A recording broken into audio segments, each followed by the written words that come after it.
is uw naam? Mijn naam is Estelle. En waar komt u vandaan? Ik ben van Knokke. Een beetje verder hier dicht, niet zo ver eigenlijk van, is Knokke en daar woon ik. En is dit je dagelijkse werk? Nee, eigenlijk niet. Ik weet wel dat jaarlijks hier de markt is, dus kom ik er graag naartoe. En nu had ik heel veel kleren, dus ik dacht, waarom niet? Ik kom eens wel mijn kleren af, ik probeer ze te verkopen. Was je hier al meer geweest? Kom hier eigenlijk al van kind af aan met mijn papa naar de avondmarkten en nu en ook naar de brokantenmarkt. Dus ik dacht, het is het moment. Hoe vind je de sfeer hier?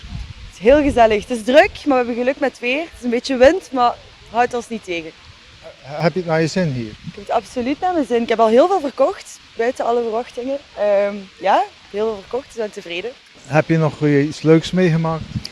Ik heb van alles meegemaakt. Ik heb heel veel leuke verschillende mensen gezien. Verschillende typetjes, karakters. Het is altijd leuk om op zondag te connecteren met zo'n mensen. Veel hondjes ook, vind ik altijd leuk. Nee, het was heel gezellig. Oké. Wat voor opleiding heb je gedaan? Ik doe een opleiding Human Resources. Ik eindig dit jaar daarmee, dus dat is totaal niks met de verkoop te maken. Maar ja, ik vind het wel fijn om dit ook te doen.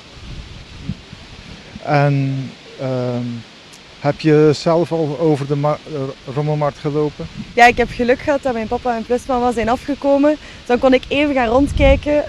Heel veel leuke, mooie dingen. Ik heb wel nog niet de tijd gehad om echt iets te kopen. Zie, de wind doet het weer. Maar, Het begint inderdaad erg hard te waaien. Ja, Dus... maar het is gelukkig. Het is 3 uur, dus we hebben tijd. We hebben onze tijd gehad, dus het is al nog een uurtje of 2, maar valt mee. We hebben in ieder geval zon. We hebben in ieder geval zon, ja, dat is het belangrijkste. In de regen zou het minder leuk zijn.